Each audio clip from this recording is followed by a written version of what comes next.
Hey, good evening, everybody in Lukman Nation. Welcome, welcome, welcome to another episode of the People's Power Hour in Lukman Nation. And hey, if you are watching on Black Power Media, which I hope you are watching Lukman Nation, the most dangerous show on social media, on the most dangerous platform on social media, and that's Black Power Media. Yo, what's up? Thank you for joining me. I am Jackie Lukman, the People's Prophetess, for those of you who are unfamiliar.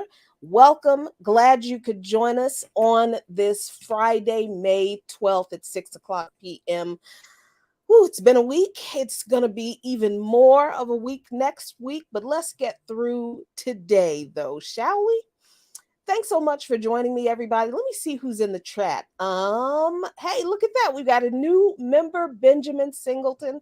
Welcome, Benjamin. Thank you so much for being a member.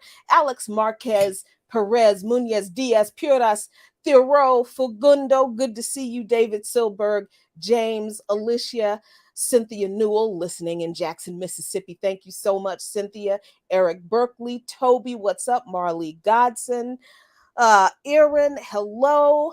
Thank you all so much for joining me. And I know folks are going to be joining in the next couple of minutes. So let's get the housekeeping out of the way, shall we? If you have not subscribed to Black Power Media, please do so. Going to YouTube, if you're watching through Black Power Media on YouTube, click the subscribe button and make sure you click the notification bell to get all of the notifications for when someone uploads, goes live, posts any content on this channel. There is so much good stuff. You do not want to miss it. You can support Black Power Media on Patreon, also through patreon.com/Black Power Media. But did you know you can also support Lukman Nation on Patreon? Yes, you can. Patreon.com/Lukman Nation, LUKMANNATION. And on our Patreon account, you get either a written transcript of my daily selected copies of my daily monologues that I do at the top of the show on By Any Means Necessary 5 days a week, or an audio clip of that monologue just for you with some extended content. And you also get some really cool Lukman Nation, I'm going to call it vintage merch now, because it has, and it will, I think it will have for a little while. I'll keep it up for a little while. The original logo of Lukman Nation, featuring myself and the co-founder of Lukman Nation, Abdushahid Baba Lukman. So please consider becoming a patron of Lukman Nation. And thank you so much to all of our current and longtime patrons. We love you. We appreciate you so much. I see Big Teal has joined us, and Easy D and 40J Blaze. And I think I saw Lisa Catlett, or no, I saw Manny Nile. That's who I see. So glad you all could join us. All right. So let's get to talking about the first thing that I said I would talk about on, I think, Wednesday's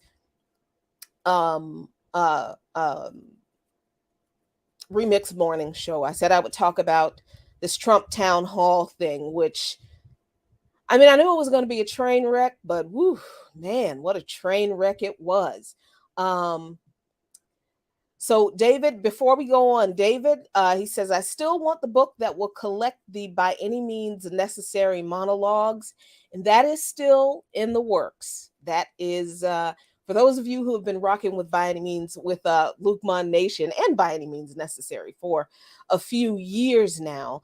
Um, Abdus and I did a show once, and just out of the blue, he just said during the show, live on the air, that Jackie is going to be putting out a book of her monologues.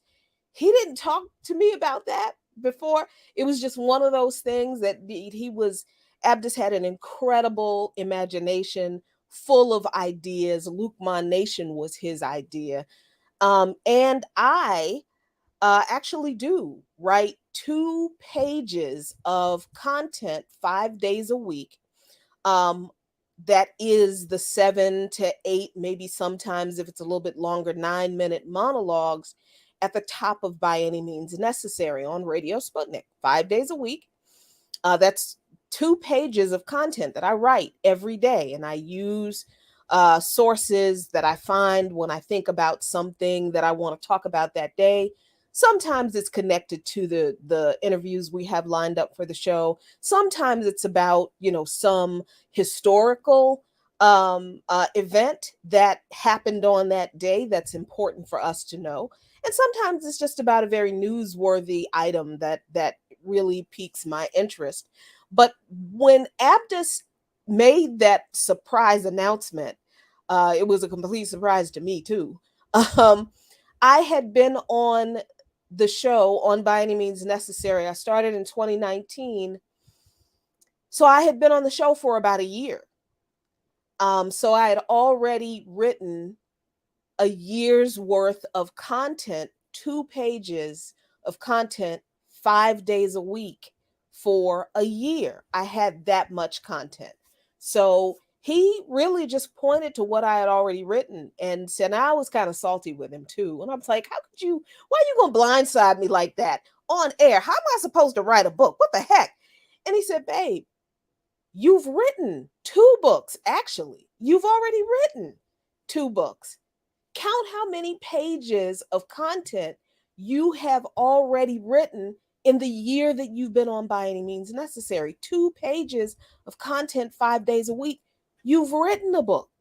All you have to do, we just have to find somebody to help us organize it. So he made that announcement in 2020 during a show. I can't even tell you which show it was. That I have to go back and find it, but he did. And he convinced me. It didn't take a whole lot of convincing. I went and I looked at my monologues and I was like, oh my God, yeah, I do. I did write 2 pages of content 5 days a week. This stuff is written. And so a friend of ours did help us with the initial organizing of a sort of a general manuscript. And then, of course, we know what happened. Abdus passed away suddenly in June of 2021. So yeah, I've been, Abdus passed away in June of 2021. In April of 2021, right before he passed away, I was diagnosed with chronic kidney disease, and I was told that I needed to be getting ready for a transplant. He died a few months later. That threw me for a loop. I didn't get a chance to get back to the doctor and everything that went on until maybe April of the next year, 2022. And by that time, my kidney function had decreased down to like 15% or something like that. And yeah, I needed to be on dialysis. I had to have a kidney biopsy, all that kind of stuff. And then um, his son died of kidney disease in March of 2022. Then our dog Brewski died suddenly in May of 2022. So here we are in May of 2023. I am on the transplant list. I am on hemodialysis, doing hemodialysis myself as a solo patient here at home. I'm literally waiting for the call to tell me that I have a living donor, because one of my friends who is being evaluated is very close to finding out whether she is the living donor or not, whether she qualifies. And Friday, I have to have the first surgery that I have to have before I have the transplant, the kidney transplant, to perform the paniculectomy, which is removing the fat and the little apron of skin from all this weight I lost in my lower abdomen. That is happening next Friday. So there'll be no People's Power Hour next Friday, or probably not the Friday after that, because I'll be recovering. But yeah, so all of that has happened since Abdus made that announcement. So I am kind of in a place where I can sort of focus on the book again. And so that is in the works. It was never abandoned, just kind of sidelined by life. And there have been some other interesting developments uh, along that road, but I'm going to keep that close to my chest, and to see how that pans out before I say anything about it. So, yeah, the book still being worked on. All right, so thank you for bringing that up. I got a chance to tell you that, because it really is kind of exciting. So, hey, Yipper99, I see you. I see you joined. Thank you so much. All right, so I said I was going to talk about Donald Trump and this this CNN town hall that he did. And I'm not going to spend a whole heck of a lot of time on it, because it was what you thought it was going to be, right?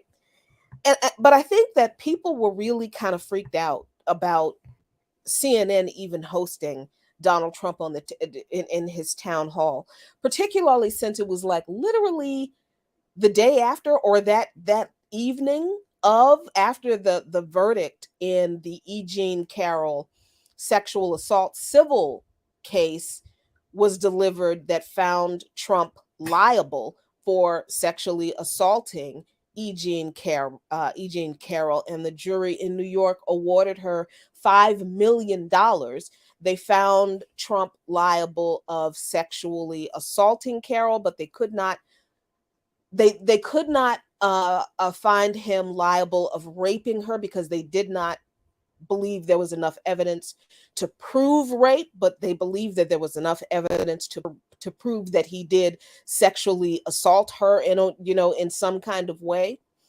And so, like, immediately Trump has this CNN, this town hall that CNN hosts, and people just kind of lost their minds about it, because Trump was exactly who he always has been. He ain't cleaned nothing up when he was on that town hall stage, and I'm not going to sit here and suggest that CNN shouldn't have had the town hall. I'm not going to say that they shouldn't have done it the way they did, but I certainly question that they did it the way they did, because Trump, because CNN had a clearly Trump supportive audience, a pro Trump audience. The CNN was broadcast from New Hampshire, and they only invited like Trump supporters and independents. Okay, yeah, I don't even believe the independent part, but if you watch the town hall, and I did, because I'm a journalist and I try to do my job, okay, as much as it hurts me sometimes, I do this for you so that you don't have to. Um, Trump did exactly what you thought he was going to do. He did and said exactly the same kinds of things he has always done and said. He said racist things. He said sexist things. He said nasty, evil things about E. Jean Carroll. He talked about the host or the moderator, and the audience laughed and clapped, and I mean, they gave the man a standing ovation when he came out on the stage, for God's sake. So CNN absolutely stacked the audience with Trump supporters. They can claim that some of those folks were independent if they want to, but that's not how it looked and sounded. So people are asking, why would CNN do this? And I even asked, why would CNN do this? Not because I care about CNN as a legitimate media source because they're not, right? They are the scribes of the empire. And it's quite obvious that they're the scribes of the empire, that they would host someone like Trump on the why? Why? I mean, first of all, it's too early in the 2024 campaign season to even be doing town. Why? So this was clearly like a sensationalist, ooh, grab some ratings kind of, obviously, right? But then when I thought a little bit more about it, I thought, okay, I think this goes kind of deeper than ratings. I think this is actually connected to the fact that after Fox News fired Tucker Carlson, a lot of Fox viewers jumped ship. Fox viewership just tanked after they fired Tucker Carlson. So, of course, the rival network is seeing this and they're thinking, oh, we can pick up some of those viewers. And, I said that to a couple of people, and people are like, oh my God, no, CNN, this is CNN. They don't want to, they don't want Fox viewers. Like, y'all, these are rich people trying to make some money. They don't care who they get money. People are still under the illusion that these media CEOs have morals and standards, and they're concerned about the content they broadcast, and that they want to appeal to a certain group of people. No, they don't care. They want to make that money, so they're trying to figure out how they can pick up the ad share that they would get from drawing those former Fox viewers into CNN. How do they do that? They host Donald Trump's town hall. That's what they did. I think that's absolutely a part of this. And I'm not the only person who believes that this is true, because Business Insider said the same thing.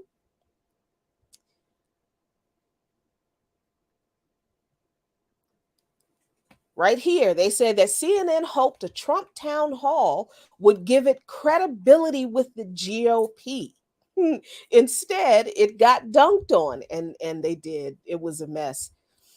So they say here in this article that CNN's CEO, Chris Licht, hoped that getting Trump viewers would help CNN's flagging ratings, because they're not all that popular either, by appealing to Republicans ahead of the 2024 election.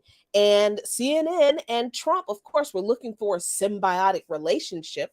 This was according to the Wall Street Journal and this a media analyst, Puck Byers. And this relationship was that Trump, of course, gets what he got in 2016, prime time coverage ahead of the campaign, and that would branch out beyond his core supporters. And then CNN would get, politically balanced credentials and boost their viewership by drawing in Trump supporters.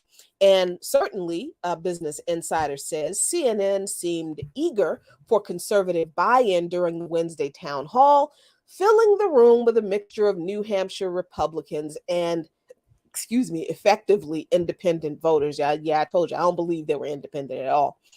And these people clapped and cheered Trump as he joked about being found liable for sexually abusing E. Jean Carroll. So I'm not the only person who thinks that CNN did this to help their ratings and to draw in Trump voters and to make money. Yeah, they did.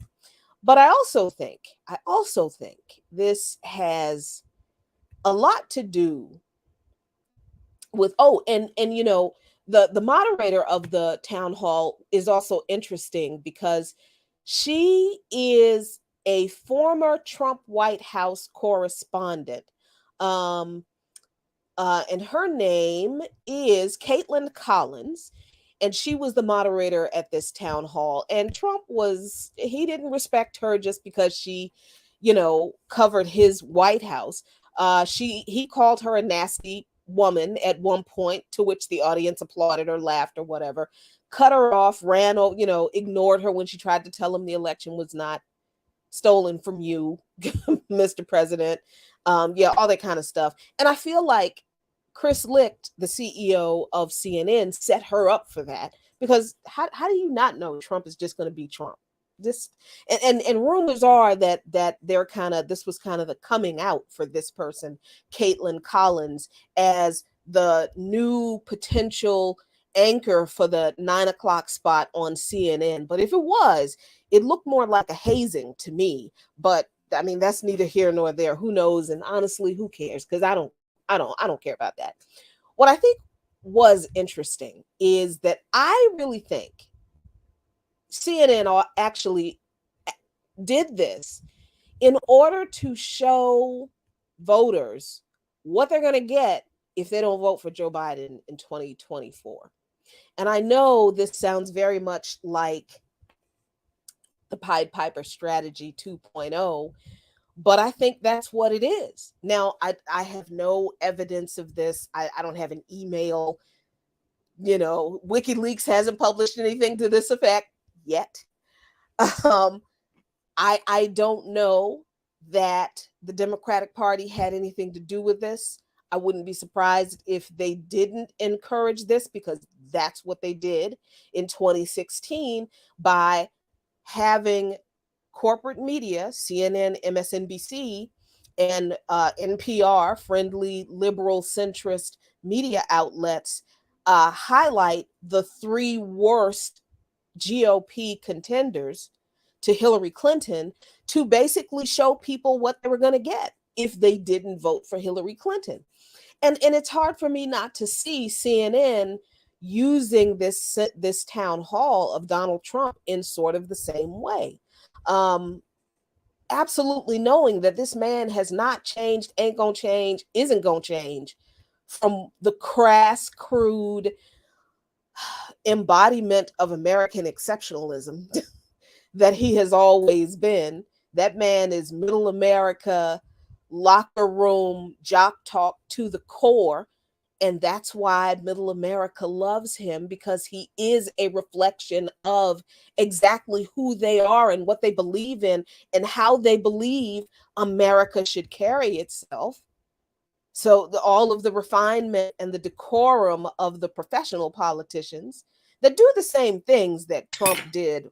Oh, stop. I'm just tearing stuff up in my studio.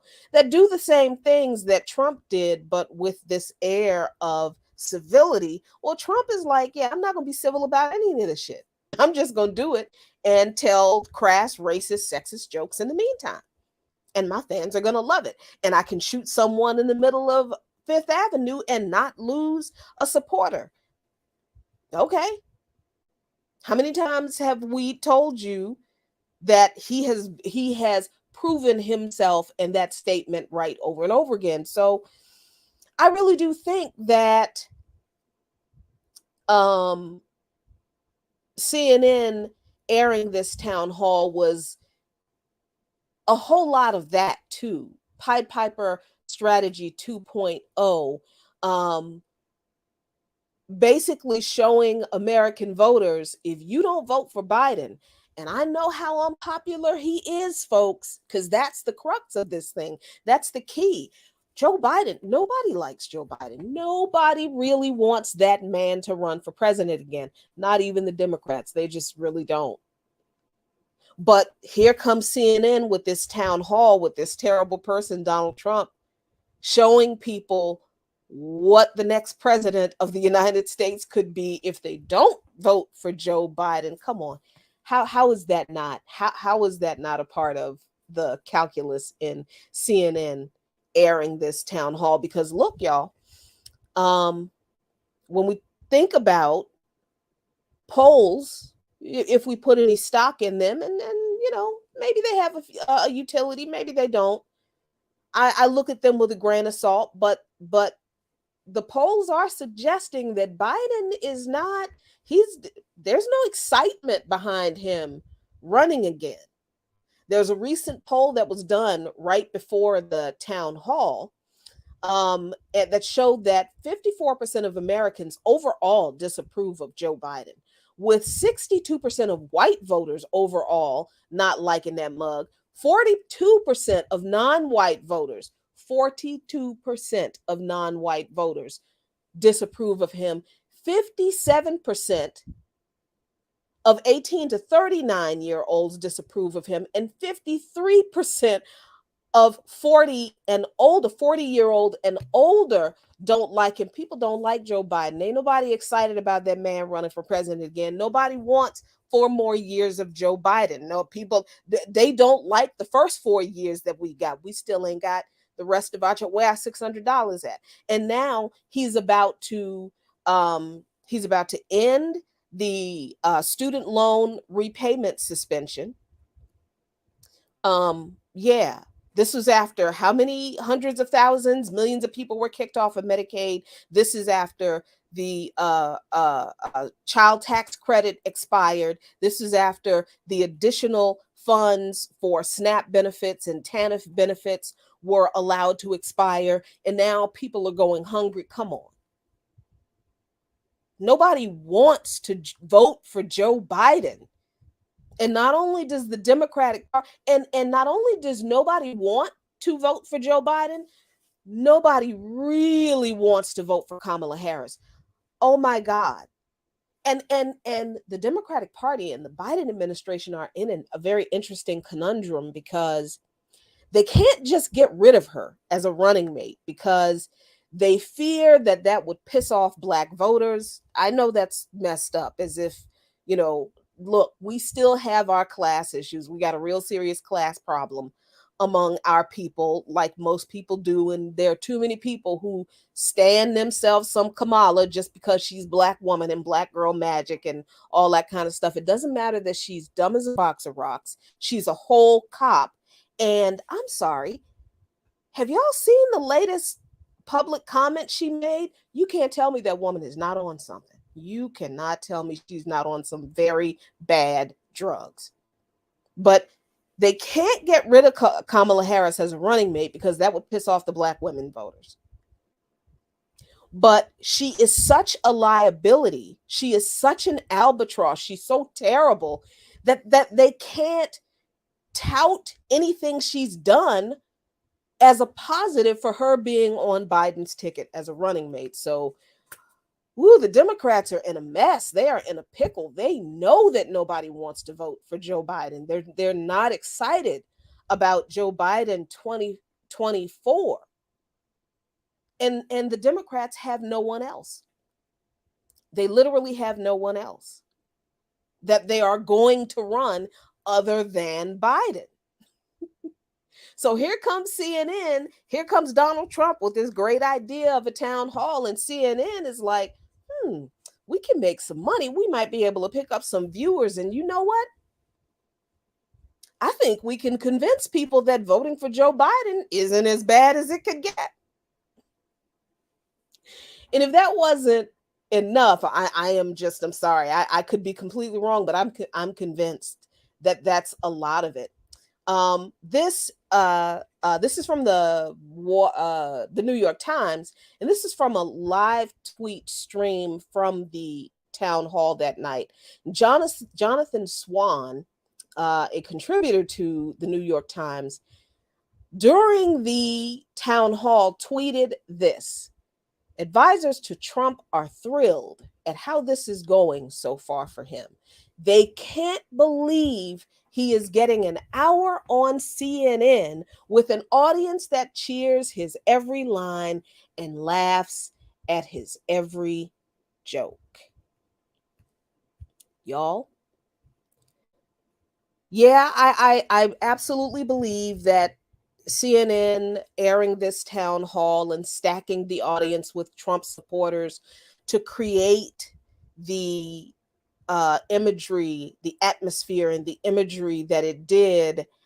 Yeah, I think they did it for ratings and viewers, but I also think they did it as a part of their Pied Piper strategy 2.0 to show folks what they're going to get. if they don't vote for Joe Biden in 2024. And it's ridiculous, ridiculous that this is all Democrats, liberals, centrists have in response to the fascist populism of Donald Trump. All they've got is look at how terrifying these people are, as opposed to Joseph Biden. You don't even have to do anything remotely socialist to get people to think that you give a damn about them. Just, I don't know, re-implement the child tax credits. Just reinstall, re-implement the TANF benefits. Fight for something for the people. Fight for something for the people instead of giving all our money to Ukraine. But okay. Anyway, I just wanted to tell you about my thoughts about that. I don't like I said, the campaign season hasn't even started yet. I don't even think Donald Trump has officially declared that he's running for president yet.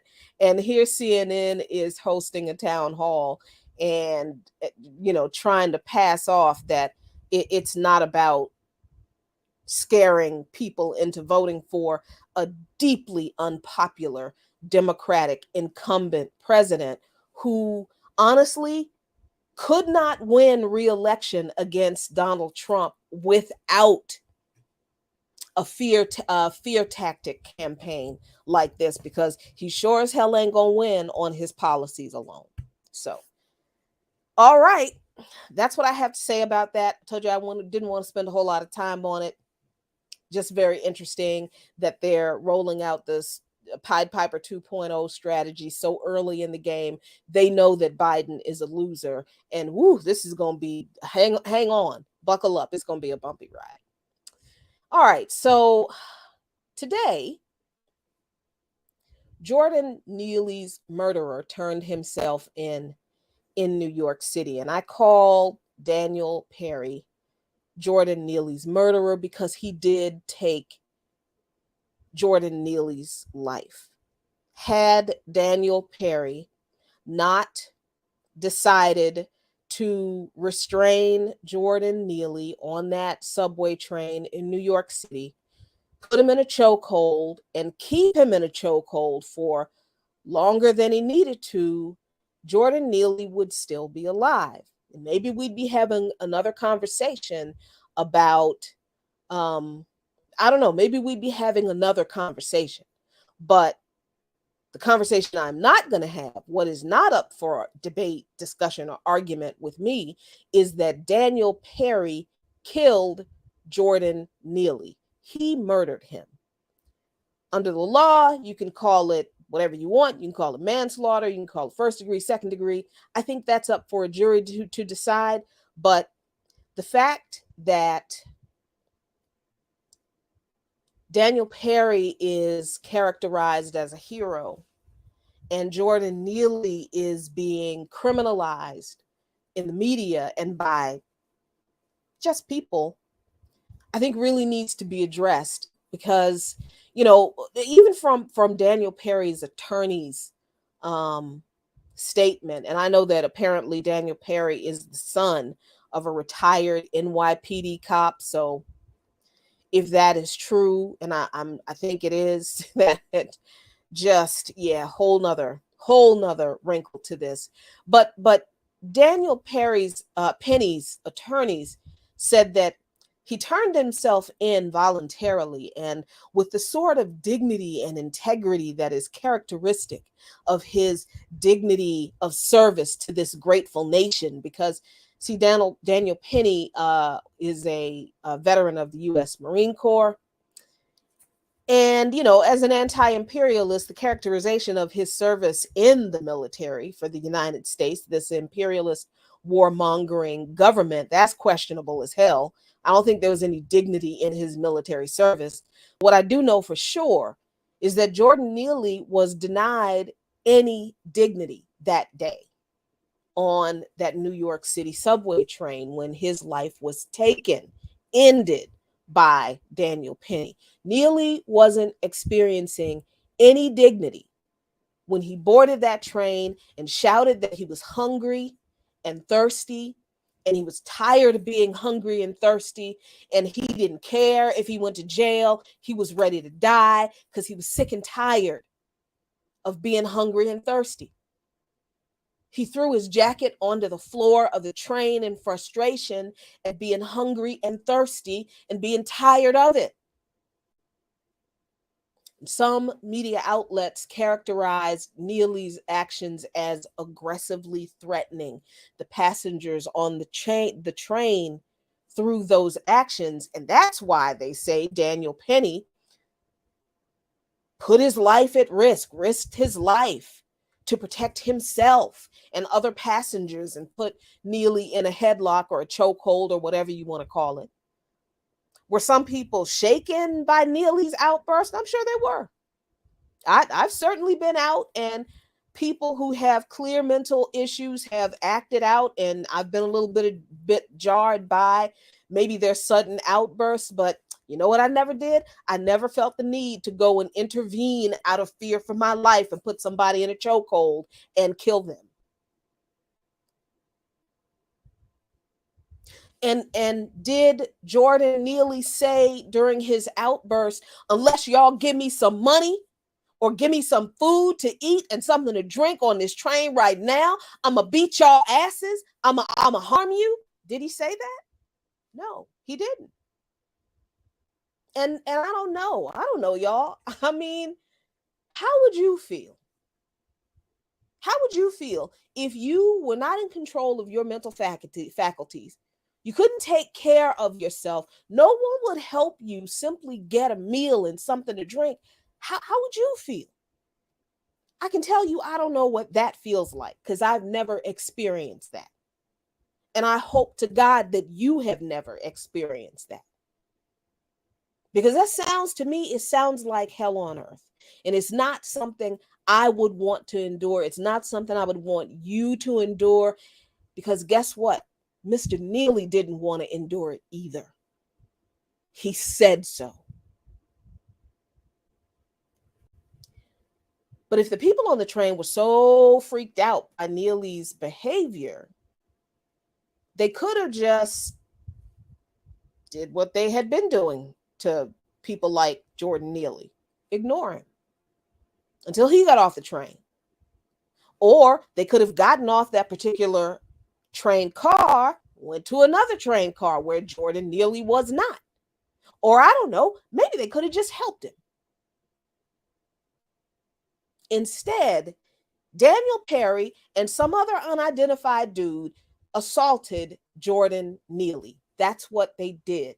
They assaulted him not because he was threatening people. No, y'all.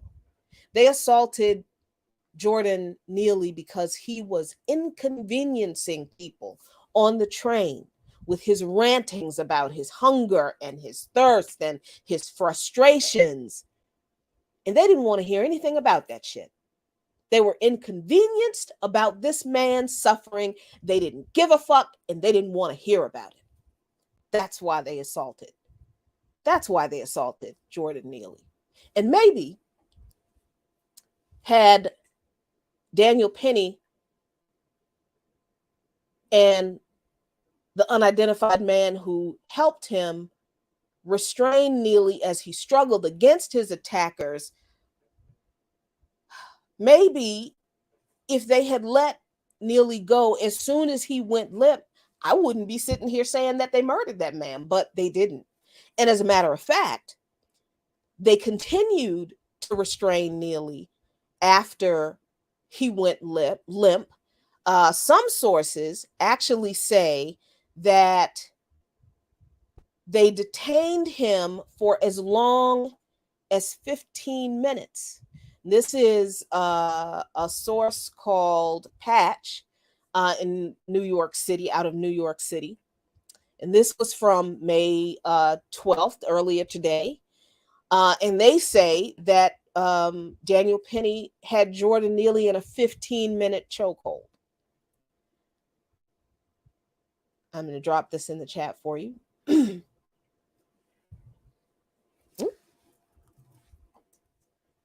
I don't know if that's true. But I do know that there was another unidentified person who boarded that train who saw what was happening and warned them that they were going to kill Jordan Neely because he had soiled himself. Right? I don't know if you all heard about this, but there is video that shows Daniel Penny and Mr. Helpful holding Jordan Neely's arms ignore someone who warned them that they were going to kill him. So this is being reported in Yahoo Sports, of all places, where they say the extended video shows a person emerge from the side of the scene, noting that Neely defecated and those restraining him should be concerned about a murder charge. This person is heard saying on the video, because after he's defecated himself, that's it. You've got to let him go. This is what the person can be heard saying in the video. This is important because defecation, the victim losing control of their bowels and their urine, is a sign that the person who is being choked or strangled is close to dying. That's just medically true. Now, this article says that one of the people who was holding Neely's was helping Penny hold Neely down, claimed that Neely didn't defecate himself and the stains on his pants were old. I'm sorry, nigga, how you know? How the fuck you know that?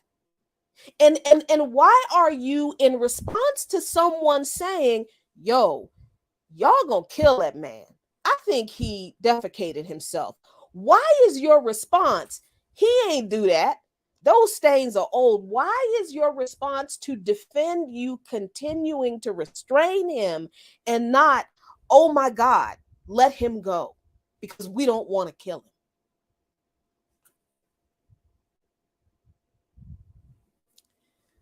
The same person later asked Neely, the person who continues to hold his arms or whatever, asks Neely if he can hear.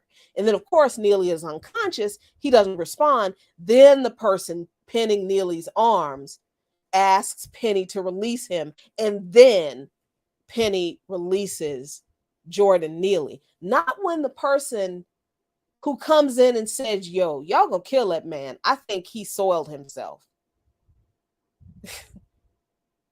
Y'all need to let him go. You could get a murder charge over this. They ignore the one person who is looking out for Jordan Neely's life. Why? Because they thought Jordan Neely was a threat still? No, he was unconscious at this point. So why did they continue to restrain Jordan Neely?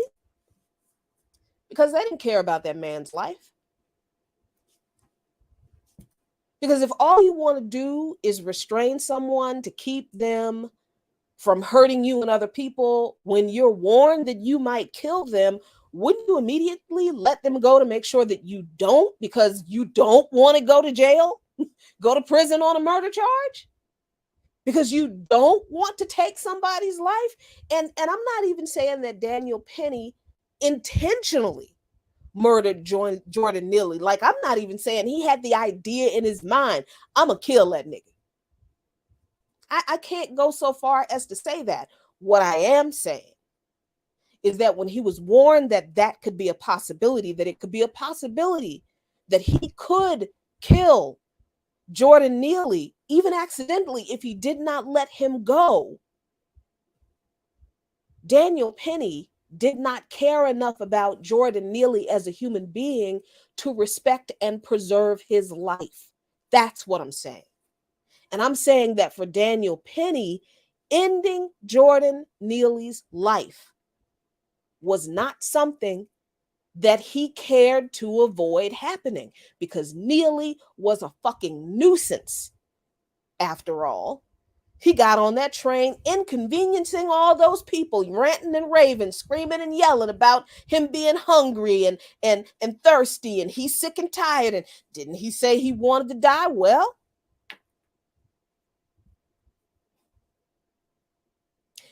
and you know what? As someone who almost almost enlisted in the Marine Corps, that was me, you're never going to convince me that a former Marine has not been trained and knows full well that when you put someone in a restraining position, as soon as they go limp, you let them go so that you do not kill them.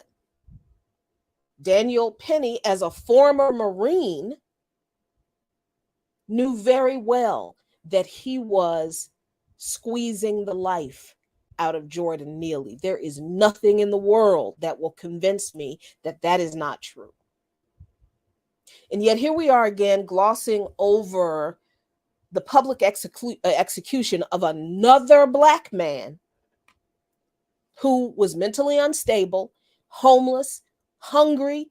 He couldn't get a meal. He was frustrated at his suffering as the media justifies his life being taken by broadcasting his history of criminal offenses that were all tied to his mental instability that no one on that train knew about that day, and that no one in this system before that day really did a whole lot to actually address. How do I know this? All right, so in the Wall Street Journal, they report that, excuse me, they report that,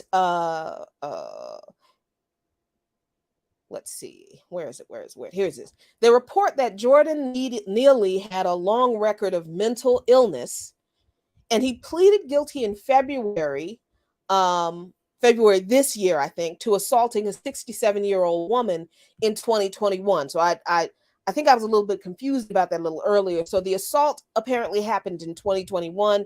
He finally gets to court this year and related to those charges in February, and he pled guilty to assaulting her back then. So he took responsibility for what he did, even if he did it, even though he did it while he was not mentally himself. So Neely was placed in a treatment program as a part of him pleading guilty, but a warrant for his arrest was issued after he failed to appear in court. Let me explain to you how fucked up that is and why this is a reflection of how the system failed that man. Let me see. Let me make sure I give you the Gifted article, because otherwise that would be behind a paywall. There you go. So here's why that whole thing is just a mess.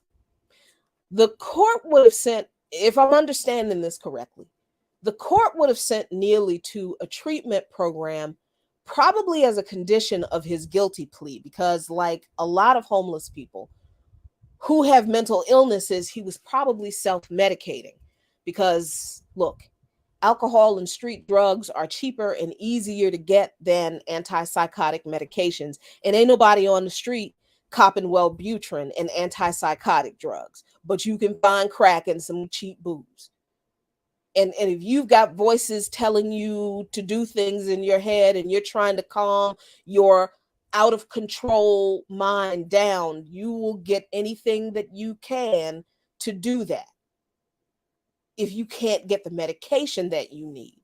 So Neely was sent to a treatment center to detox from drugs, not for treatment for his mental illness.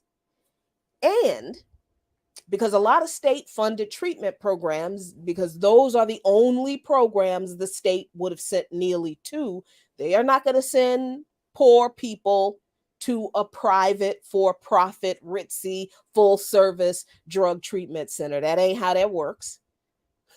And this is not, this part of my commentary is not conjecture. I know this from experience. Um, State funded treatment programs would generally not have psychiatric staff on site that can diagnose and prescribe medication for mental illness. So he more than likely would not have gotten treatment for his mental illness at the treatment center, because it's not a mental illness treatment center, it's a drug treatment center. And even if, let's just say that I'm wrong on that, and even if he were sent to a private for profit treatment center, he would have more than likely had to have had an existing prescription for psychiatric medication, which means that he would have had to have had an existing doctor, gone to appointments, all that kind of stuff, had that information on him, because most of those treatment centers will not diagnose and prescribe new medication. They will get authorization to um what is it, refill a prescription that their patient has that is an existing prescription. Only the most exclusive and expensive long-term inpatient treatment centers offer like full service psychiatric care.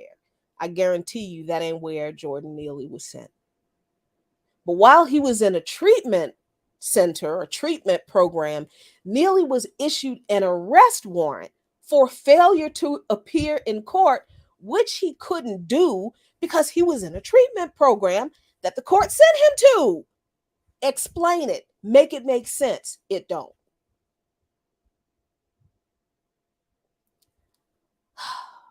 But when or if the warrant was satisfied and he was picked up and sent to jail, then that's another place where he also would not have gotten treatment for his mental illness.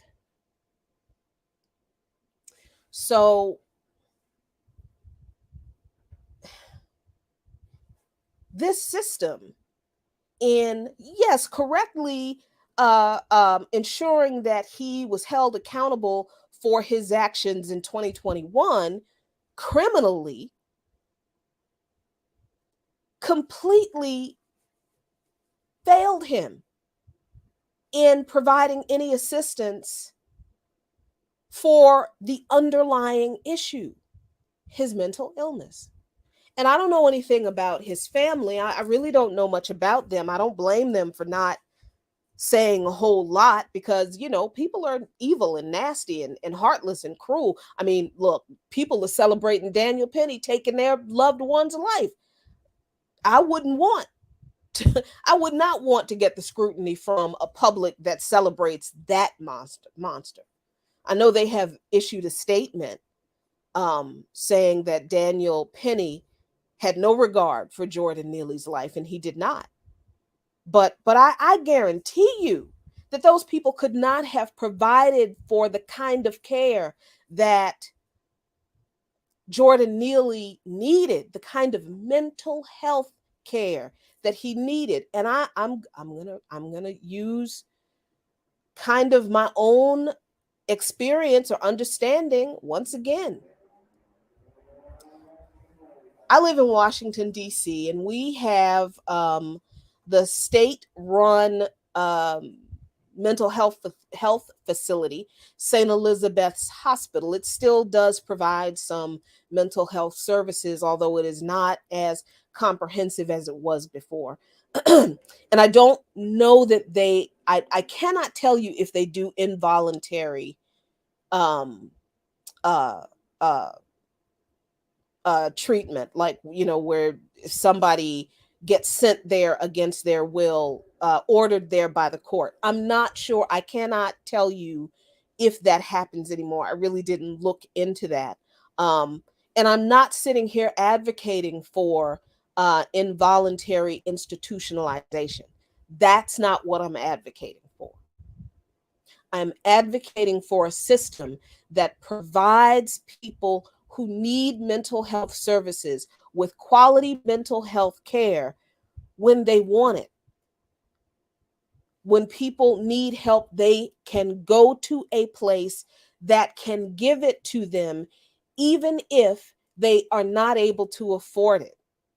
And those facilities, those treatment facilities, need to be widespread. They need to be all over the place. They need to proliferate widely. They need to be as common as 7-Elevens. They honestly do, because we have that big of a problem in this country. And those facilities should be fully funded by the federal and state governments. That's what I'm advocating for. So here in the Washington, D.C. area, St. Elizabeth's Hospital still does provide some mental health services. And let me see, this is their substance use disorder service webpage. They describe the services, detoxification treatment, including medication assisted treatment. You can get methadone to help you detox from heroin and some other substances that'll work for, but you can't get prescribed antipsychotic medication if you need that. Individual and group counseling, self-help and recovery activities, and in some cases, residential treatment. They go on to explain that a little bit more. But then there is another part of this where, let me see. Oh, wait. Come on. Where is it? There is a oh goodness. There is a fee chart where, and I don't know how I lost it. Let's see, treatment services, that's what that is. Adolescent, unusual. But anyway, I apologize that I cannot find this. Oh no, here it is. St. Elizabeth's. And this is what's left of the inpatient mental health treatment services we have that's funded by the District of Columbia. And if you scroll down the page,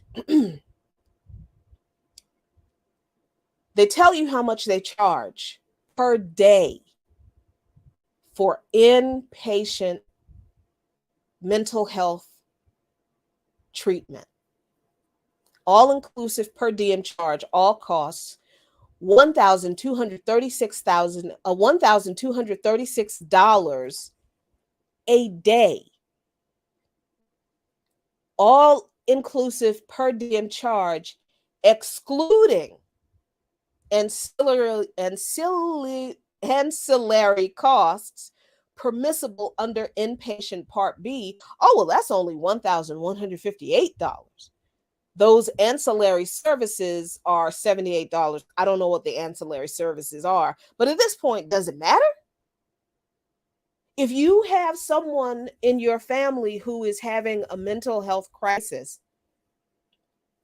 you don't have health insurance, or the health insurance you have that isn't great coverage for mental health support, do you have almost $1,300 to admit them to a mental health inpatient facility for a weekend, even to get them evaluated and to get their medication adjusted or whatever? Do you have that money?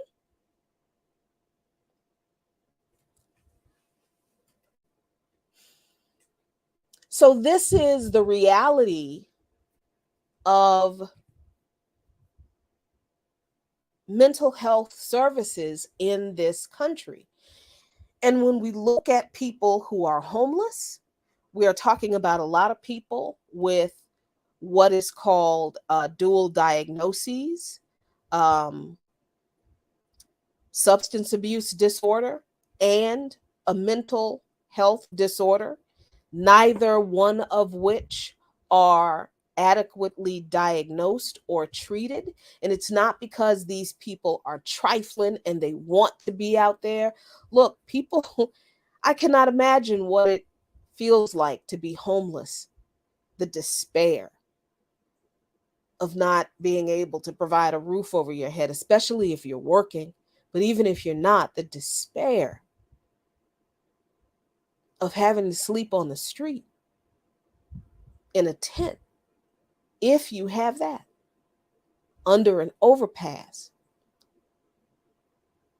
I'm just going to sit here and tell you right now, I cannot imagine wanting to live in that reality in my head every day. The despair alone, I can see how that would drive people insane. We have no way of knowing if people who are forced to live on the street encountered their mental issue because of their homelessness, or if their homelessness caused their or if their mental issue caused their homelessness. We have no way to know. But why do we care?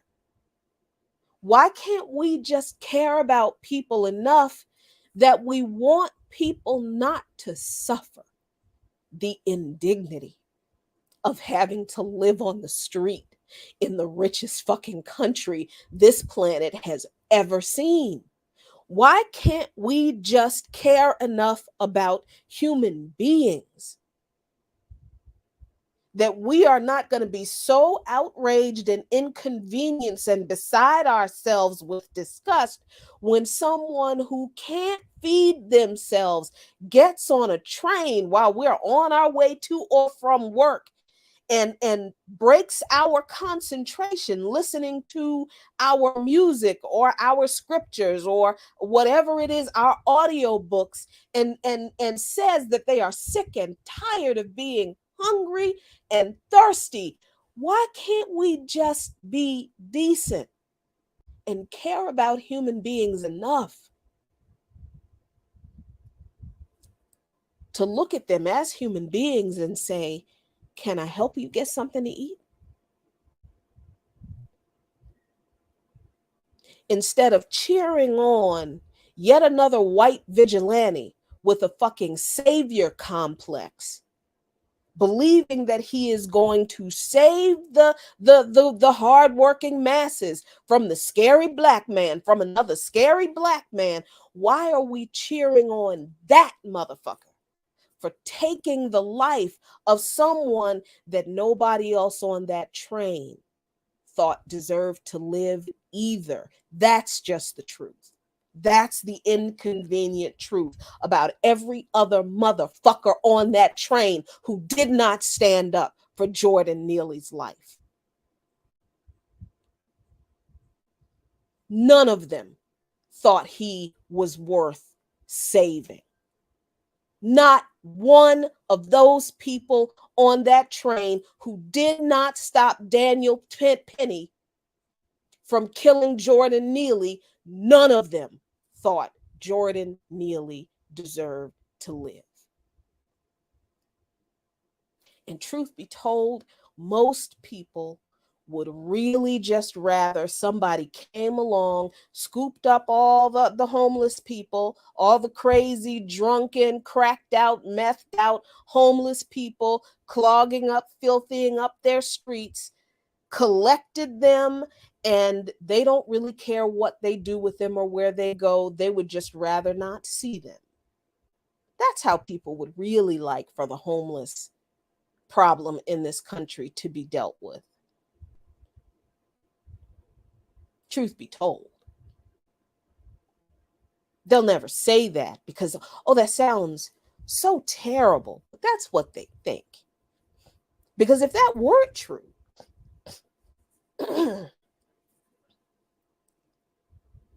if that weren't true, then somebody else would have stepped in to save Jordan Neely's life. Even if they were pissed off about him ranting and raving on the train, if they valued him as a human being, if they saw him as a human being, if they thought that his life was worth saving, somebody would have. Only one person even said anything. And yeah, this is personal for me because look, I've told y'all about my family's experience, the experience I've had in my family with addiction. I talked openly about my beloved Abdus's struggle with his dual diagnosis, mental health disorder. He was bipolar, wasn't diagnosed until 2 or 3 years before he died. You can't undo 20, 30 years of undiagnosed bipolar disorder. You can't undo that damage. And substance abuse disorder that he tried so hard to overcome. But with a dual diagnosis that was not diagnosed for most of his life, how could he? So yeah, I see people like Jordan Neely. I see people like the dudes who hang out at the gas station up the street from the house, around the corner from the house, hanging out in the parking lot of the Safeway, not too far from here, because I live in the hood. The folks hanging on the corner, nodding out. You damn right. I see what my husband could have been had I not vowed to never give up on that man. Because I understand that for a lot of our people, we give up on our people because we don't have the resources we need to be a support to them that they need. And we don't have the help we need to help us through being family members of people who struggle with addiction and mental illness. That's just the truth. I'm happy to be the poster child for that because I don't believe my experience was in vain. And I don't believe that I'm betraying a trust that my husband had because we talked about him being open and honest about this quite a bit. And he wanted to be, but the underlying medical condition he had, uh, uh, uh, cardiomyopathy, he had an enlarged heart, we just ran out of time. So, yes, I absolutely see there, but for the grace of God, that's where Abdus could have been in any of those situations. And truth be told, some of y'all watching right now have family members who are out there like that. Who you or your family members did try to help, and you just reached the end of your rope. You couldn't help anymore. You didn't know what else to do. You didn't have anywhere else to turn.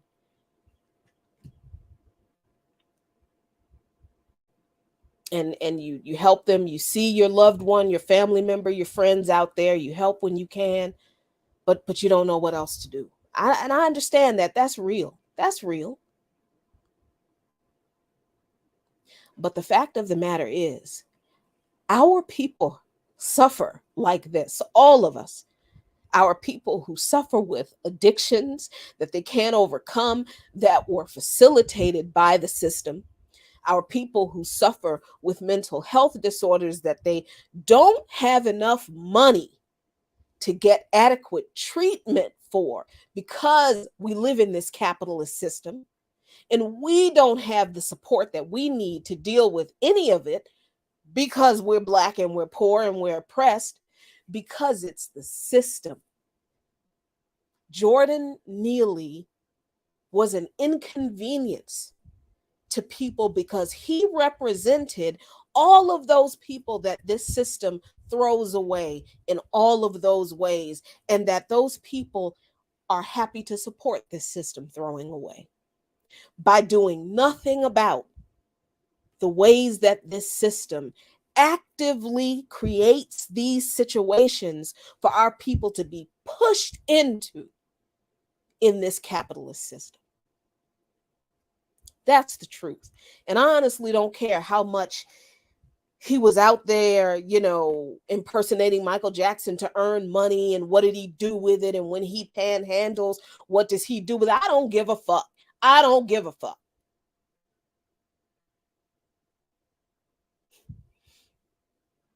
We should not live in a society in which people, through no fault of their own, and I've had this conversation before, and I'm happy to have it again for people who don't understand.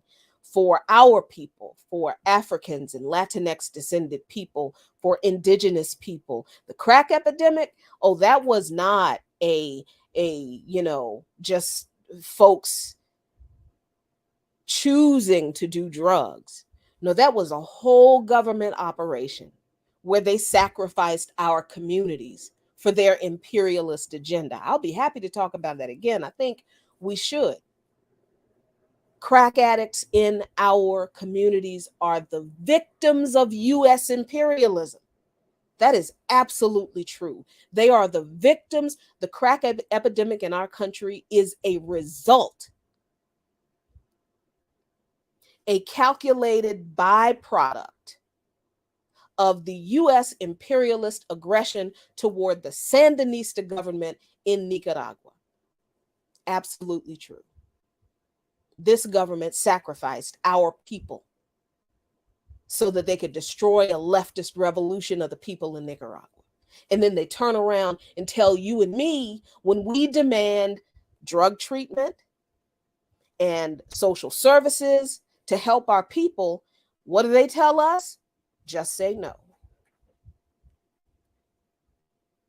So I don't I don't I don't want to hear anything about personal responsibility.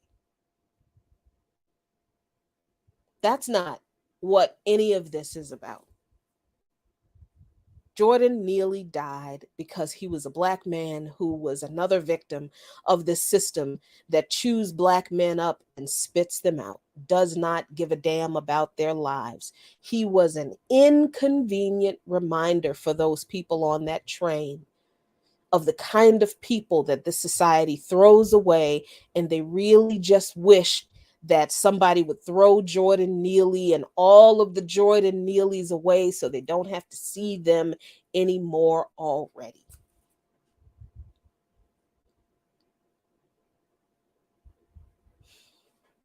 That's why Jordan Neely lost his life. No, I'm sorry.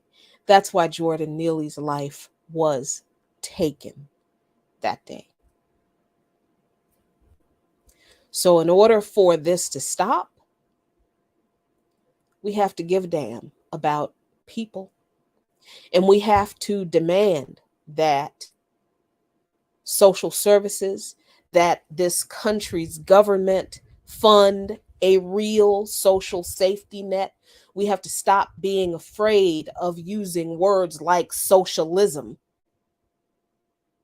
when we are demanding that the government do something. What is it that you want the government to do? We always say the government needs to do something, but we never say what we want the government to do. I want the government to fund social services, mental health services, inpatient and outpatient, fully funded.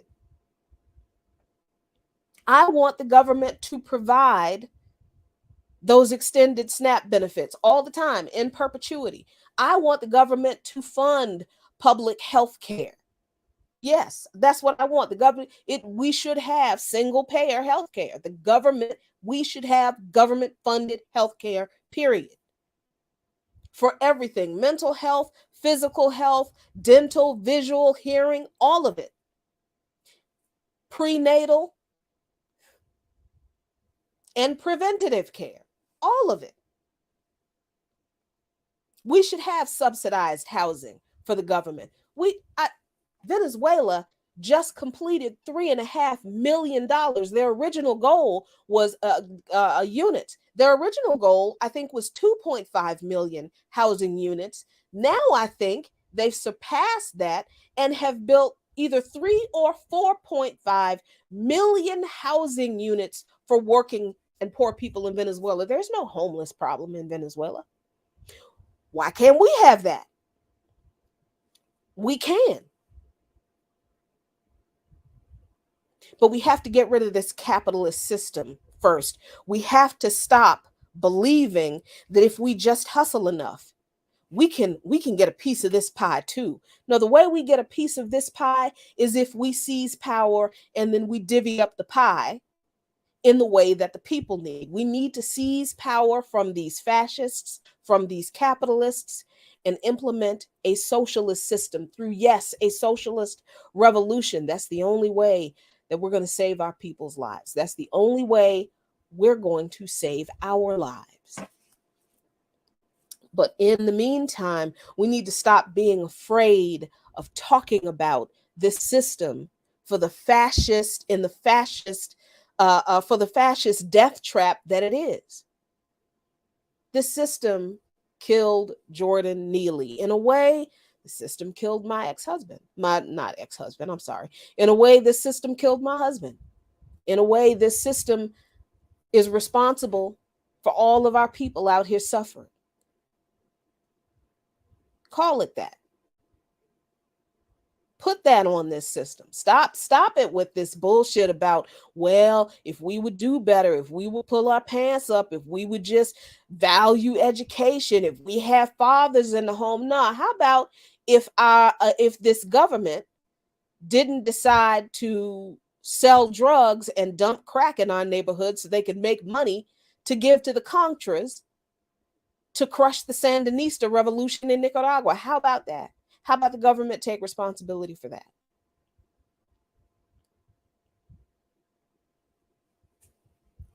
I can't tell you how this trial for Daniel Penny is going to work out. I'm not even sure if that man is going to be indicted on any charges. Who knows? But I do know, regardless of what happens,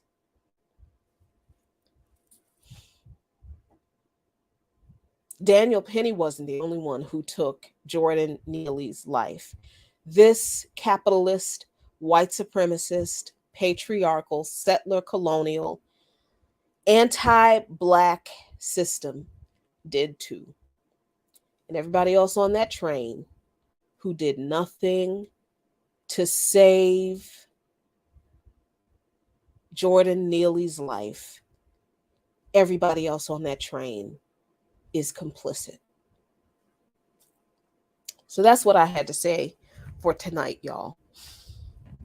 Thanks so much for joining me. Like I said, next week, there will be no People's Power Hour, not next Friday. I will be at MedStar Georgetown, I think, University Hospital, recovering from my paniculectomy, where my comfy, fluffy little lady apron will be sliced off.